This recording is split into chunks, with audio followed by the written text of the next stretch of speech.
you should know your first 10,000 users by name. And that is something that I put into practice. I spend about 3 to 4 hours per day, 7 days a week. Marketing and Entrepreneurship, a podcast by Into the Minds, marketing agency in Paris and Brussels. Can you train your brain to become more efficient in your daily life? My guest in today's podcast helps you hack your brain. His crowdfunding campaign was one of the most successful in Kickstarter history. I'm very happy to welcome Moa Ben Sofia, the CEO of Mendi. Hello, Moa, and welcome. Thank you for having me, Pierre-Nicolas. Good morning. I know it's very early in Sweden. So as I said, incredibly successful on Kickstarter with Mendi. Now it's your time. Can you explain us a little bit what Mendi is and why it's a revolution? Right. So Mendi is a neurotech company. It's a company that I was the first investor in. The reason why we're even on Kickstarter was because, so when I invested, I told them that I was against it. I thought that Kickstarter to me sounded like a teenager with an idea, and I'm not a Kickstarter user. I never was before this. And the founders actually made me buy into the fact that Kickstarter is not about money. It's not about funds and resources. We always had that. It is about early adopters. It is about learning. So we're very, very happy that we launched on Kickstarter because we learned a lot. What Mendi does is Mendi is a company that wants to improve and transform the brain health of the masses. And that is basically what it does with a combination of things such as neurofeedback and a very powerful and accurate FNIRS device. As a person, you have also a very interesting story. So you are from Costa Rica. You're probably my first guest from Costa Rica on the podcast. I can't even imagine why a Costa Rican guy would actually come or move to Sweden. Can you explain a little bit how it comes? When the weather is like this, I ask myself that question as well.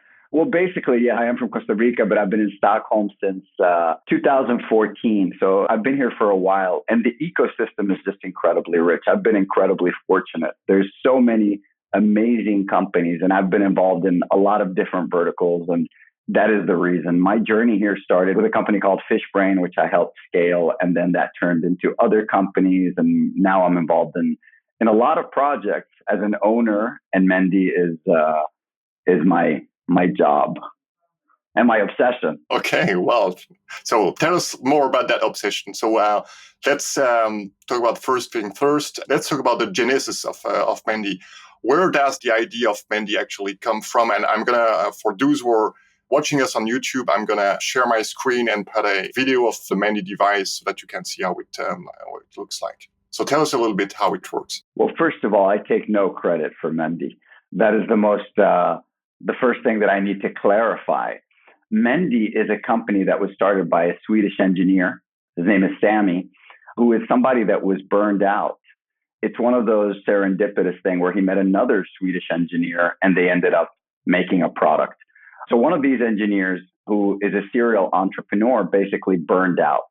And he was basically one of those people that was just go, go, go. And all of a sudden, he just couldn't take it anymore. And he just completely broke down. So he got really into meditation. Because of his personality, he got into meditation and he got really into meditation. And then after that, he was thinking, well, what's the next thing? What else is out there that is even more powerful than this? And that's how he discovered neurofeedback. And as Sammy does, he got really deep into neurofeedback and he started going and he started using the neurofeedback and the EEGs and all this. And he started traveling and going and doing all the treatments. And he started seeing all these improvements in his own issues and his own well-being. And he started diving deeper and deeper and deeper to the point where he ended up buying the machinery and very costly machinery and all this. And then eventually, because he's a very inquisitive person, as most engineers are, he started having contact with a lot of the experts and a lot of the people from the neurofeedback world. And eventually he was led towards practicing on other people, not just practicing on himself. And that was basically how he ended up setting up a neurofeedback clinic in Stockholm, Sweden. Enter founder number 2, who is Rickard Eklof, who's an engineer that's been building touch screens for all the big companies for many, many years.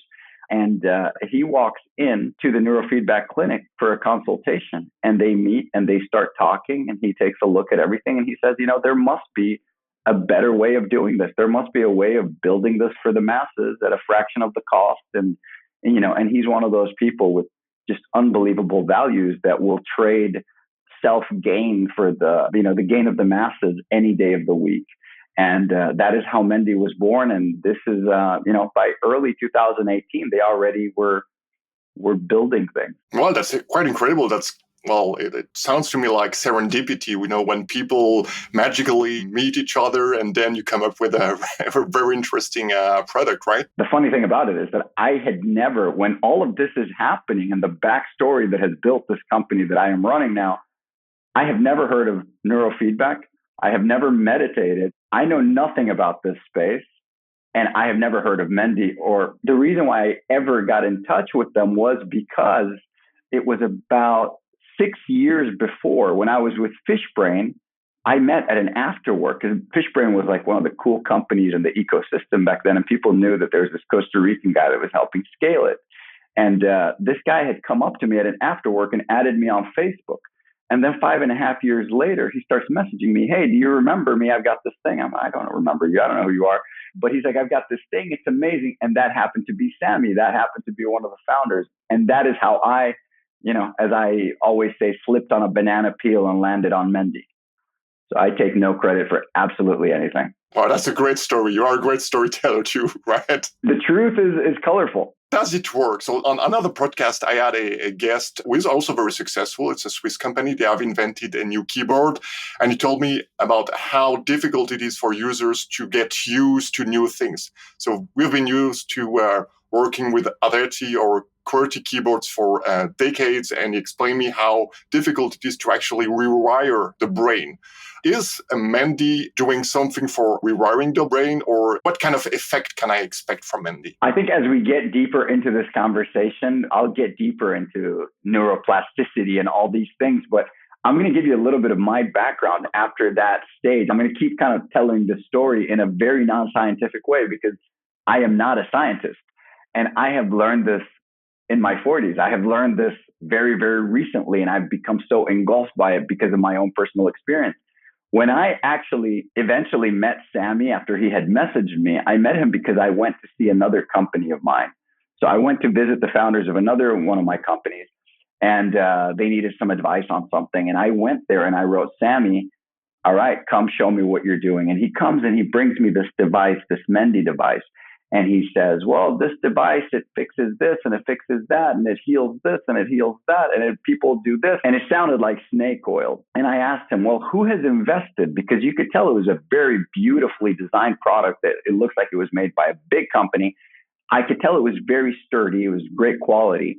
And I could see the research that they had done on signal quality and all these things. And these things cost a lot of money and a lot of time. And when I asked him, "Who has given you the money?" he said, "Oh, it's the Swedish Innovation Agency, Vinnova, Almi Invest, Propel, EU Horizons 2020. When I saw that, my common sense thing kicked in and I said, "Look, they've done the due diligence. You're not just going to get money from these institutions by absolute bullshit, right?" Then I grabbed the device. I did a session. I did my first session with Mendi. I used it. It's kind of a mind-blowing experience the first time. And you're struggling to control it and you don't really know how to use your brain, but you don't know how to focus, especially with me. I've got ADHD and I've always had anxiety issues, PTSD, just a lot of, wartime stories that have caused me to have a lot of issues for a very long time. And basically what I said to him after that session, I was very intrigued and it was clearly like a weird sensation. And I said to him, "If 90% of what you're saying is bullshit, I'm going to invest right now." And that is the only time I've ever done that, where I just invest on the spot after a 15, 20-minute pitch. And that is how my journey with Mendi started. But then what happened is they gave me a prototype, a device, which is prehistoric now in hindsight. A year ago is like 100 years at the pace that this company is evolving. And this is probably 6-7 months before Kickstarter. And I start using it every day. And I start making improvements. Literally within 3 weeks, I have people telling me, "Why are you so happy? You feel so positive." I had people that I trust and respect and that know me really, really well being like, "There's something different about you." And that's what clicked in my brain. I'm like, okay, this must be the Mendi. This must be the Mendi. And I do feel great. And then eventually I realized that my reading was better. And I can extrapolate that to me being able to be focused. Now I work 16-hour days. I've always been fairly disciplined in some things and indisciplined in other things. For example, I train every day of my life at the gym. I lift weights. I'm a former athlete. I fast every day, and I've been doing it for over 1.5 decades, intermittent fasting. So I only eat at night. So there are some things that I'm very consistent, but there are things that I don't do. I don't read a book. I don't sit in front of a computer for 2 hours. It's impossible for me. I just can't keep the focus. And all of a sudden, these things I was able to do them in my 40s. And that's when the obsession kicked in. And that's when you would ask me, what time is it? And I would say, no, you don't want to know the time. Let me tell you about Mendi. And I just became that weirdo. But yeah, if it works, yeah, we can delve into exactly what it does and how it works. Sorry, I get passionate about this. Well, not only are you a very good storyteller, but you're also a very good salesman. I'm actually not a salesman. The funny thing about it is I'm very passionate.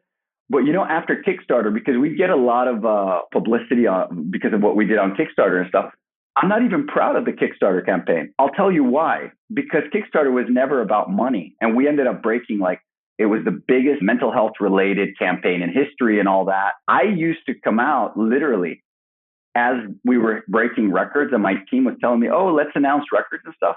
I would literally come out. I can't get out of my way. I'm too transparent. And I would say, I don't give a shit about the records. What we care about is the early adopters. Now we have 4,000 early adopters. Now we have 5,000 early adopters. What we're doing is we're building people, a team of people that are going to go on this journey with us. I don't care about selling Mendis. I honestly... Evangelists. Well, I'll tell you, it's about learning. I'm a user. What I want... So when we launched on Kickstarter, there were a lot of people saying, and I'll get into how the technology works, but there was a lot of people that would come in and they would write, oh, this is bullshit. This is a scam. This sounds too good to be true. If you go back on Kickstarter and you see my comments, and I know a lot more now than I did then, but I still know very little, right? And when I took the job, I didn't want the job. I wanted Sriram Krishnan from Twitter to take the job. And I asked him. And then the founders asked me to take the job. And I said, look, I know nothing about science. I know nothing about the space. It would be offensive. And what they said to me is, yeah, but you believe in us. And that's why I took the job. And I called 2 monster names in the entrepreneurial world. And they said, yeah, do it. You don't need to know anything. You just need to listen. And you need to care about people. And you need to communicate. The rest will work itself out. And that's basically how the journey has been. But when people would come out and they would say, oh, this is a scam, this is bullshit, this doesn't work, my response was I would get on Kickstarter and I would write them, hi, my name is Moha. Here's some information about me. And this is my phone number. So if you go on Kickstarter, Kickstarter has my phone number everywhere. That's why thousands of people have my phone number. But basically what the technology does is it's an FNIRS technology. Functional near infrared spectroscopy. So basically what it does is the headset that you showed now when you shared the video, it's a measurement tool. That's what it is, which allows you to visualize and control the activity to the prefrontal cortex. So basically it will teach you to be able to manage the amounts of oxygenated blood flow to the prefrontal cortex. What this is going to do, it's going to play as part of an overall brain health system. Because Mendi is not only neurofeedback, but neurofeedback is a very powerful component of what Mendi does. But there's also other elements in it, in the brain health system, which I can get into as we go on. Great. Let's move now to the next chapter. So we have talked about how you invested in Mendi, but how did the founders move from an idea to a startup? How did they validate the idea? So you spoke about that prototype that they built. You spoke about the encounter between both of them. You spoke also about the foundings that they got from official organizations. Were there any other activities that were undergoing to prove that it worked and to validate the initial business idea? These founders are very, very special in that Sammy has good business sense. He's like a creative genius that kind of has, and Rickard is about finding solutions to the most complex problems. He is one of the most incredible founders I have ever met in my life. And basically what they did is they're very scrappy and they're very frugal. And what they did is that with very little, they accomplished a lot. And they had built a relationship with Stockholm University, and they were running tests and they were validating the technology as it went along. And I would get things like, oh, well, if this works, why aren't there controlled clinical studies that are published? And well, because it's new. It's just like these things to me are just so silly, the things that these people write. Now we do have studies and we apply open science on everything. And we have an open invitation to open science and to all the scientific community, to academia to come in and collaborate. Because that's the whole point, is that we want to learn. What is it? Why is it that all these people are saying that they're having all these benefits? Why is it I'm sitting here saying that it did this and it did that? And why are there millions of people saying neurofeedback helped me with this or that? What we need to do is we need to be able to put a color-coded, evidence-based, basically chart so that people can understand with an absolutely transparent, no bullshit approach why it is that things are happening and why it is that they're getting the improvement, to be able to track those improvements. And they built it because they both had this idea that this had to go to the masses. Neurofeedback is something that had helped, Sammy. And what he was thinking is like, it's not very practical that people have to come. He had a clinic. He knows what it's like. 5 people a day would come. It's very costly. You would go there. You'd pay $100 per session. You would get 20, 30 sessions. The average single mom with 3 kids can't afford that. They're trying to pay rent. And that was kind of where the whole idea happened. Even before we had arrived at this, it's about overall brain health. That is what we're doing. We're improving brain health. Back then, it was just neurofeedback for the masses. And it was like, there must be a cheaper, better, more effective way for people to, in their own homes, without having to get in their car and driving. If you've got 4 kids and you've got all these things, that you don't have to, mortgage your house and able to get some improvements. Were there actually prototypes that were built and were like distributed to beta users? 100%. So not only that, but when I joined as Mendi CEO, there was an actual brain gym which had to get shut down because of COVID. So we had about 2,000 people use Mendi.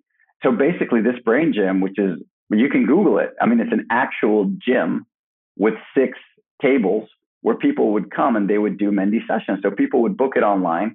Look, Sweden is like a tech superpower. Like, these people are the early adopters, and this is the first world. For me, coming from Costa Rica, it's a very, very glaring difference between them and us. And obviously there are synergies and there is an overlap, but it's a very, very, very different ecosystem. And we had a brain gym where people would come, they would book it, and they would start training with Mendi. And when we shut it down because of COVID-19, because of this terrible pandemic, what happened was that we reached out to some people because there were people that were booking sessions every week. So they would come to use Mendi every week because it wasn't accessible anywhere else. And then we seeked them out and we gave them prototypes. And these people have incredible stories. These stories are just like, that's what gets me up in the morning. As I was telling you before the podcast, I usually get up earlier than I did today. But basically, that is what keeps us going, because my story is very common. And there's even more exciting stories, and there's even more. And that's the whole thing. But yes, there were different iterations. Since I have been in the company, I have gone through 4 different iterations of Mendi. And the one that we're launching within a few weeks to 10,000 users. So we have 10,000 pre-orders that are going to be getting their products pretty soon. That's going to be the version 4 is what we call it. It's going to be just Mendi to them, right? And it's got a heart rate variability monitor because it's about overall brain health and it's about overall health. And Mendi is not a hardware company. It just has a hardware component, which is the measurement tool that makes you access the neurofeedback. But there's value in it even without the hardware. Let's move now to the next chapter, the startup phase. So once that idea was validated, obviously, well, there was the Kickstarter campaign, there was the Indiegogo campaign. So how did you actually decide to convert a prototype or an idea into a real business? What were the different steps that you underwent there?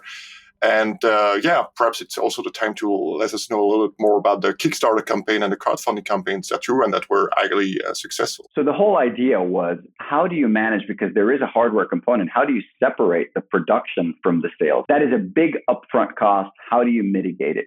And that's why they had come up with this idea as a proof case for launching on Kickstarter. It was basically, that's where you get the early adopters, which are the people that are going to help us shape this product, that are people that are going to be invested in this product. And that is at the same time a way to be able to build that model of we can sell and build separately. That was the whole idea. Just so you understand, and this is what people don't understand, because we didn't give up any equity with Kickstarter. We didn't go on Kickstarter to raise funds. As I told you, I began raising funds. I started talking to some of the biggest players in the world now, but we had done, remember, I'm an investor, and I had done an investment round before we launched on Kickstarter. So Kickstarter was never about money for us.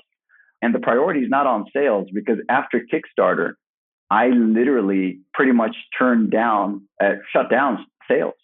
And you know why? That's because we learned enough with Kickstarter that the approach was clearly not, let's put some gas on the selling machine. No, that what I realized is that even the messaging that we had on Kickstarter, which I was not very involved in the production of that video and that campaign. I was just somebody that came in. I was just like a convert. I was somebody that literally just believed in the mission and just went along with it. And okay, let's spread this to the masses.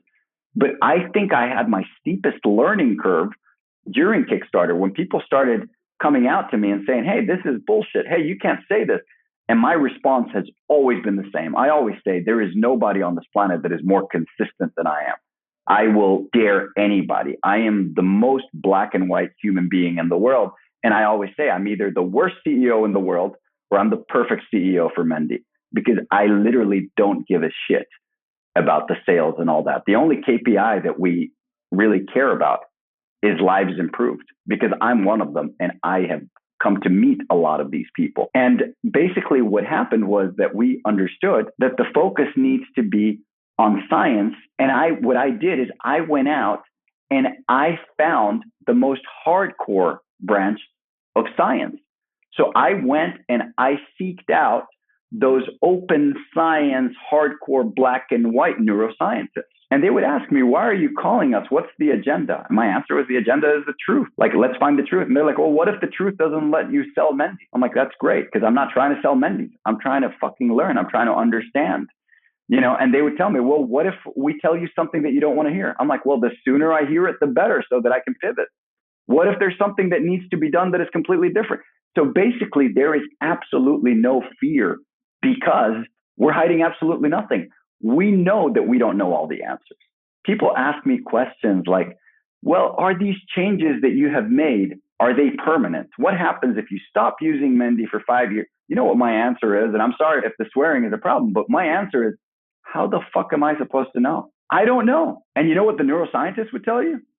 They don't know. The thing is, the bar is very low for knowledge. But if we all together, completely transparently, go on this journey and we learn together and we open up the studies and we open up the research, and there's no hidden agendas and there's no hidden behind the scenes bullshit and padding of the statistics in the studies, because a scientific study does not mean that everything is, we were talking about Tel Aviv University, I think, and the product and the platform that we're using now. It's like, it's not kosher just because it's science. There's a lot of science has been heavily prostituted throughout history. What we want to do is we want to put a magnifying glass on every step so that we know as much as possible and we're as transparent as humanly possible. And that is not going to create friction or resistance between us and the scientific community. That is why I told you I have great discussions that will become deeper and deeper and deeper with members of the scientific community of NASA, of some of the biggest universities in the world. And they are willing to work with us because that we mean this approach. What I understand is that the Kickstarter campaign eventually was a tool for you to study the market reaction, to better understand how people were acting and feeling about the product, right? One of the first calls I got was from somebody at Tel Aviv University. And he actually told me, fantastic neuroscientist, great chess player. He's just fantastic guy. His name is Ido Ben Arsi. And one of the first calls I had with him is he told me, I just called because I was curious, because I didn't know if you are this person or if you're out of your fucking mind. Because those are the only two options. Like, you're crazy, and that's why you put your phone number there. He's like, I did the research and I realized this is your only phone number. It's not like you had, like, you made a phone number, like, this is your phone number. And clearly, and I was like, yeah, well, it worked, because now you're talking to me and I'm going to learn from you. And my agenda is very clear. I'm not going to tell you, yeah, help me with this and then manipulate it. No, my agenda is, let's learn. I'm a user. I want to learn. I want to understand what happened to me. Why is it that at age 40 plus, I'm making improvements. How do we extrapolate that knowledge? How do we apply it to everybody? And I think that's very important. I mean, in the startup phase, you have to be open. You have to be able to accept the feedback, even if it's negative, and you have to learn from others. I see too many founders, too many startups that kind of try to hide what they are doing. They do not want to speak about it. They don't want to share the knowledge. And here we have a very different approach. I very much appreciate that approach because I think that's worth the effort, even if it's hard sometimes to hear some negative comments or some different remarks about what you have been investing your life in. I think that's very important to go to the next level. And the next level, that will be a fantastic transition, that will be the scale-up. Because right now, well, with that Kickstarter campaign, with the initial investment that was done, can we say you are in a scale-up phase already right now? We're in a de-risking science and in an R&D phase. We're doing things in a very different way. We literally have neuroscientists and product people working together. It is pretty uncommon to have. So we have people building natively on Unity, on Android, on iOS. We're building all the matrix of everything that we're doing, and we're doing it in conjunction with neuroscientists. We want to be as accurate as possible. When I told you my issue with Kickstarter, because I've got some reservations on Kickstarter, is I feel in hindsight that campaign preys on the desperation of people like me who would have bought, to be honest, anything. I wouldn't have bought it because I'm not a Kickstarter user. I've never been. That was my first campaign that I've ever backed. Bottom line is the ethical aspect becomes so important that it makes the process a lot more complicated. It's not just about like, yeah, let's build a game and let's build another game. Let's make, the frog chases the chicken. And it's not about that. There needs to be a purpose to everything. It's not bells and whistles. It's not a toy.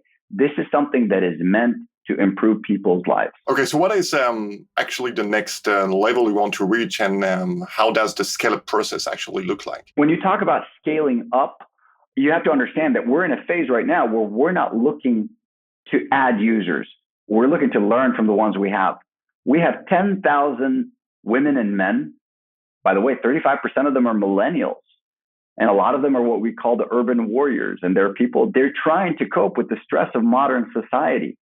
Do you understand how difficult it is? I don't know. Do you have any kids? I do, absolutely. How old? 11. 11. Boy or girl? It's a boy. It's a boy. Okay. Do you understand the pressures an 11-year-old boy are very different to the pressures that you and I had growing up? I think you and I are from the same generation.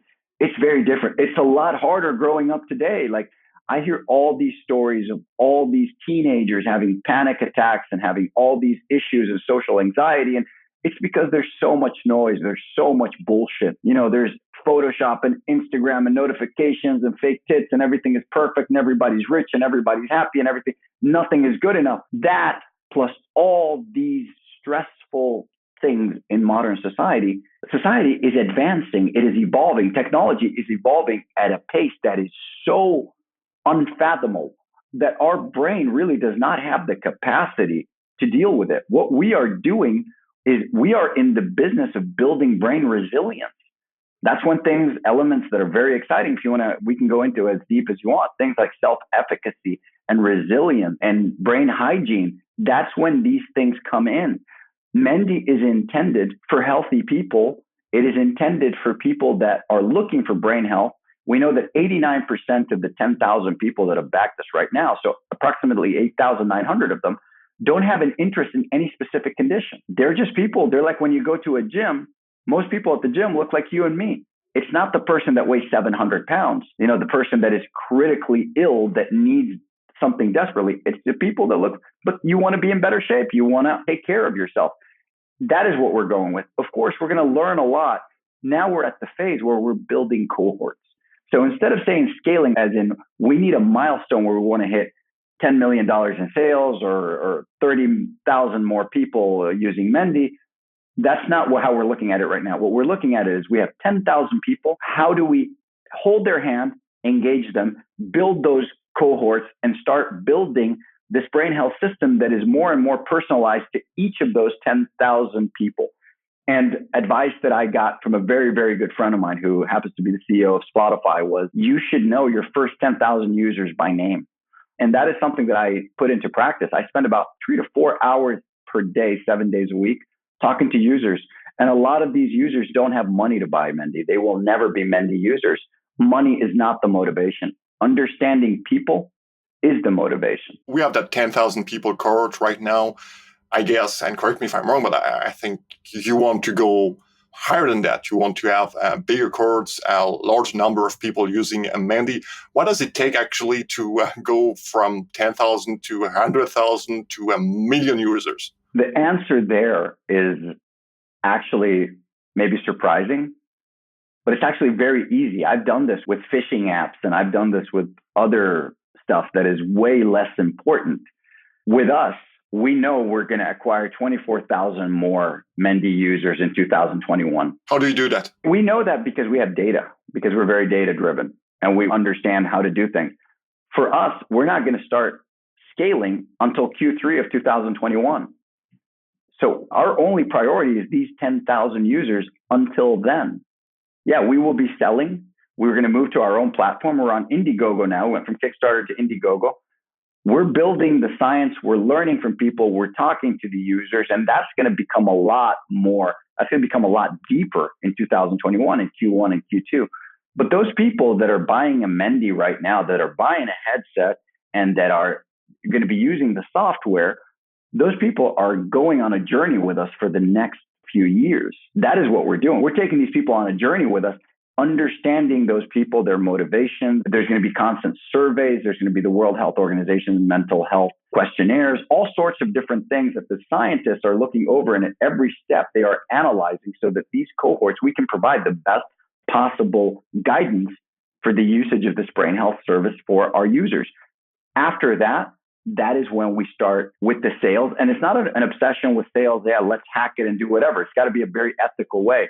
And 24,000 users is not a very, very lofty goal. If you think about that with zero marketing spend over the past few months, because most of it happened on Kickstarter, we have achieved 10,000 users. But that is the key. The key is not 3+ million euros, which is what the press likes to talk about. What we care about is that these are 10,000 human beings.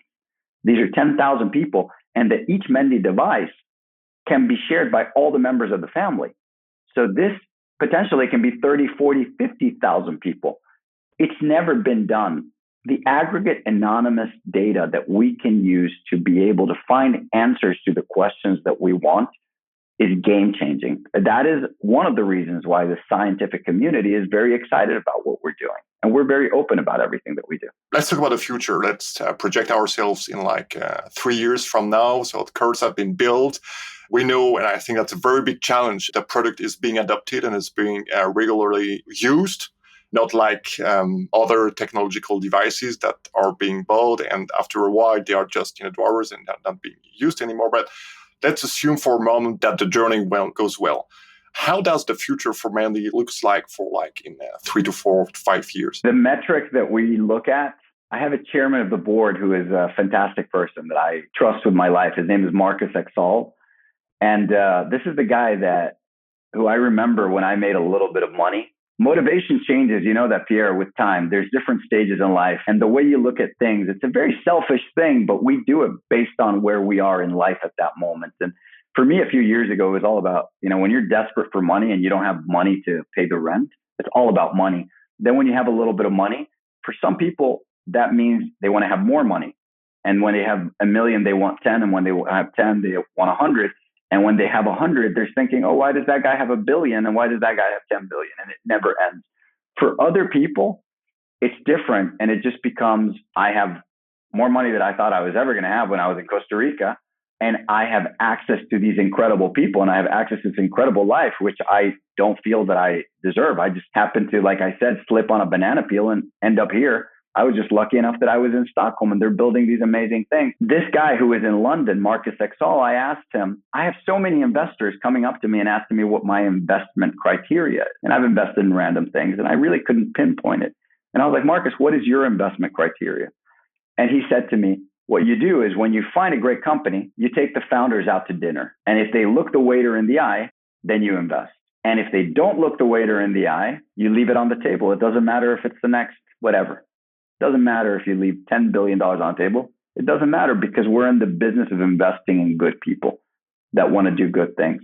So the metric that we care about literally has nothing to do with revenue, literally has nothing to do with number. What it has to do is with lives impacted. And in 5 years, and you can see that on our website, which we're launching soon because we're doing the new website, is that what we want is by 2025 to have transformed the brain health of 10 million people. Wow. That is a very exciting journey. So when you talk about scaling up, yes, there are plans to scale up. And yes, I do have access to a lot of things. Yes. And I do have a leg with a lot of the big platforms and a lot of the big health organizations and a lot of the big companies, but we're focused. We're doing things one thing at a time. We're in the process of learning. Well, I wish you to realize your plans. And there was one thing that I want to say before closing that podcast is talking to you is also an experience. I mean, you are full of energy, very positive energy. We have talked to each other before the podcast on the phone. And I really feel something different about you than with other people. So that's a very enriching experience for me too. Thank you so much for being on this podcast, Moa. Remind that you are the CEO of Mendi, a Swedish-based company that wants to change the health of the brain of millions of people. I have really enjoyed meeting you, Pierre-Nicolas, and I can't wait to host you in Stockholm. Thank you. Have a very nice day. Thank you. You too. If you liked this episode of Marketing and Entrepreneurship, don't forget to subscribe. See you soon.